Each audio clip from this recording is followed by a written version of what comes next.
नमस्कार, मैं हूं मुस्कान ओझा और आप देख रहे हैं मनी 9। आज से कुछ साल पहले तक भारत में स्टॉक मार्केट को लेकर के लोगों की सोच बिल्कुल अलग थी। आम आदमी एफडी, सोना और जमीन को ही सबसे सुरक्षित इन्वेस्टमेंट मानता था। शेयर बाजार को लोग सुरक्षित नहीं मानते थे। लोगों को लगता था कि ये सिर्फ बड़े शहरों के एक्सपीरियंस्ड इन्वेस्टर्स का खेल है। लेकिन फिर स्मार्टफोन आया, चीप इंटरनेट आया, यूपीआई आया और उसी के साथ भारत में इन्वेस्टमेंट की पूरी दुनिया बदलने लग गई। नई जनरेशन ने पहली बार मोबाइल ऐप के जरिए इन्वेस्टिंग करना शुरू किया। कॉलेज के जो स्टूडेंट्स हैं, नौकरी पेशा लोग हैं, छोटे शहर के युवा हैं, सबने डीमैट अकाउंट खोलना शुरू किया और इसी डिजिटल इन्वेस्टिंग रेवोल्यूशन के सबसे बड़े चेहरों में से एक बनकर उभरी ग्रो। एक समय था जब ग्रो सिर्फ यहाँ पे म्यूचुअल फंड इन्वेस्टिंग ऐप के तौर पर जाना जाता था, लेकिन धीरे धीरे इस प्लेटफॉर्म ने स्टॉक ब्रोकिंग, डेरिवेटिव्स, कमोडिटीज और लेंडिंग जैसे तमाम बिजनेसेस में एंट्री लेकर के खुद को इंडिया के सबसे बड़े फिनटेक प्लेटफॉर्म में बदल कर रख दिया। आज करोड़ों यूजर्स इस प्लेटफॉर्म का इस्तेमाल करते हैं और ग्रो सिर्फ एक स्टार्टअप नहीं बल्कि इंडिया के फाइनेंशियलाइजेशन स्टोरी का बहुत बड़ा एक सिंबल बन चुका है। अब इस ग्रो को लेकर के यहाँ पे एक और बड़ी जो खबर है वो सामने आ रही है। कंपनी के शुरुआती इन्वेस्टर्स जैसे कि पीक एक्सवी पार्टनर्स और वाई कॉम्बिनेटर्स और रिबिट कैपिटल ने अपने कुछ शेयर्स बेच करके हजारों करोड़ रुपए का प्रॉफिट कमाया है। और यहीं से जो शुरू होती है इस पूरी कहानी की सबसे इंटरेस्टिंग लेयर। सबसे पहले समझते हैं कि आखिर आईपीओ लॉक इन एक्सपायरी होता क्या है, क्योंकि इसी के इर्द गिर्द पूरी कहानी घूमने वाली है। जब कोई कंपनी आईपीओ लाती है तब उसके शुरुआती इन्वेस्टर्स जो हैं, फाउंडर्स या फिर जो वेंचर कैपिटल फर्म्स हैं, अपने शेयर तुरंत नहीं बेच सकते। उन पर कुछ महीनों की लॉक इन पीरियड लगाया जाता है। इसका जो मोटिव है वो ये होता है कि आईपीओ के तुरंत बाद मार्केट में भारी सेलिंग प्रेशर ना आ जाए, यानी कि शुरुआती इन्वेस्टर्स को कुछ समय तक यहाँ पे वेट करना पड़ता है। और अब ग्रो का सही लॉक इन पीरियड खत्म हुआ। जैसे ही ये जो रेस्ट्रिक्शन है वो हटा है, पुराने जो इन्वेस्टर्स हैं उन्होंने अपने शेयर्स बेचना शुरू कर दिया। और ये कोई छोटी मोटी डील नहीं थी, बल्कि रिपोर्ट्स के हिसाब से देखें करीब 29.52 करोड़ शेयर्स जो है वो ब्लॉक डील्स के जरिए बेचे गए, जिनकी कुल वैल्यू है लगभग 5325 करोड़ रुपीस। शेयर जो है वो करीब 180 से 181 के आसपास जो अमाउंट है इसका वो उसके रेट में बिके हैं। लेकिन इस खबर का जो सबसे बड़ा हेडलाइन पॉइंट है वो सिर्फ शेयर सेल नहीं था, बल्कि ये जो हेडलाइन पॉइंट था वो ये था कि 94 टाइम्स रिटर्न। वीसी यानी कि वेंचर कैपिटल की दुनिया में इन्वेस्टर्स शुरुआत में बहुत छोटे वैल्यूएशन पर पैसा लगाते हैं।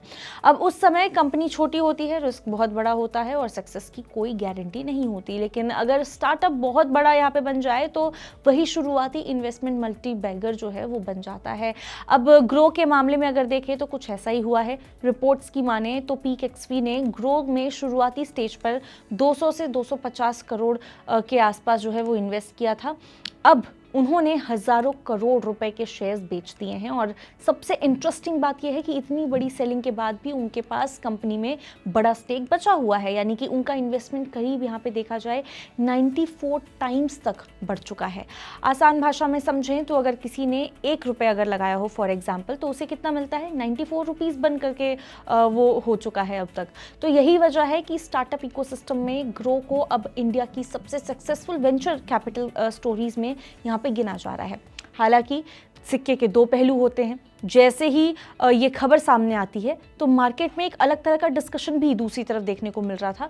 बहुत सारे जो रिटेल इन्वेस्टर्स हैं उनके मन में ये सवाल आया कि क्या इन्वेस्टर्स शेयर बेच रहे हैं, मतलब कंपनी में कुछ प्रॉब्लम तो नहीं है। अब असल में वेंचर कैपिटल इंडस्ट्री जो है वो ऐसे ही काम करती है। वेंचर कैपिटल फर्म्स का जो पूरा बिजनेस है वो मॉडल यही होता है कि ये किसी स्टार्टअप में शुरुआती स्टेज पर इन्वेस्ट करती है, कंपनी को ग्रो होते हुए देखती है, फिर आईपीओ के बाद धीरे धीरे अपनी हिस्सेदारी बेच करके प्रॉफिट बुक करती है। यानी कि ये हमेशा नेगेटिव सिग्नल नहीं होता, कई बार सिर्फ प्रॉफिट बुकिंग और पोर्टफोलियो रीबैलेंसिंग होता है। ग्रो के साथ भी यही हुआ।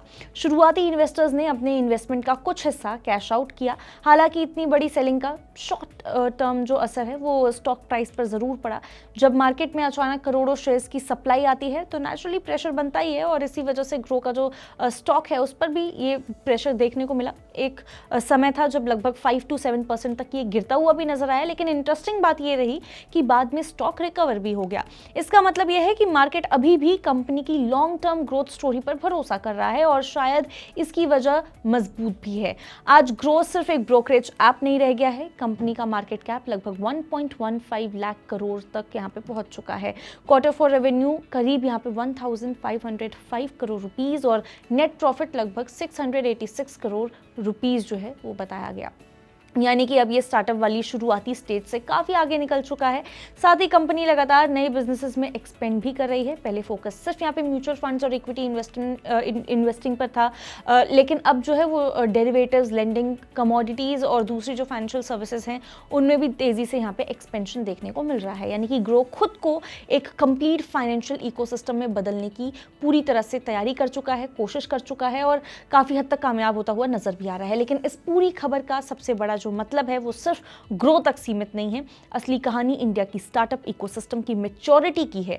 कुछ साल पहले तक इंडिया में स्टार्टअप इन्वेस्टिंग को अगर देखें तो एक रिस्की एक्सपेरिमेंट माना जाता था। ग्लोबल इन्वेस्टर्स इंडिया में पैसा तो लगाते थे, लेकिन इतनी बड़ी एग्जिट और वेल्थ क्रिएशन स्टोरीज कम ही दिखाई देती थी।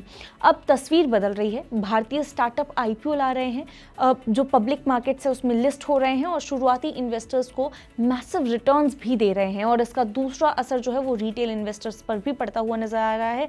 पहले स्टार्टअप ग्रोथ का फायदा सिर्फ यहाँ पे प्राइवेट इन्वेस्टर्स और जो वीसीज हैं उनको मिलता था, लेकिन अब आईपीओ के जरिए आम इन्वेस्टर जो हैं उनको भी इन कंपनीज की ग्रोथ स्टोरी का हिस्सा वो बन पा रहे हैं। यानी कि ये जो पूरी हम खबर आपको सुना रहे हैं ये सिर्फ ग्रो इन्वेस्टर्स से जुड़ी नहीं है या उनके शेयर्स से जुड़ी नहीं है, बल्कि ये उस बदलाव की कहानी है जहां इंडिया का स्टार्टअप इकोसिस्टम अब एक्सपेरिमेंटेशन फेज से निकल करके वेल्थ क्रिएशन फेज में पहुंचता हुआ नजर आ रहा है। और शायद यही वजह है कि पीक एक्सवी जैसे जो ग्लोबल इन्वेस्टर्स हैं उनके लिए ग्रो अब इंडिया की सबसे बड़ी सक्सेस स्टोरीज में गिना जा रहा है।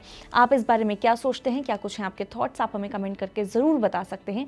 ऐसी ही और खबरों के लिए आप विजिट कर सकते हैं हमारी वेबसाइट money9live.com और सब्सक्राइब कर सकते हैं हमारा यूट्यूब चैनल Money9। मिलते हैं आपसे अगले वीडियो में, तब तक के लिए नमस्कार।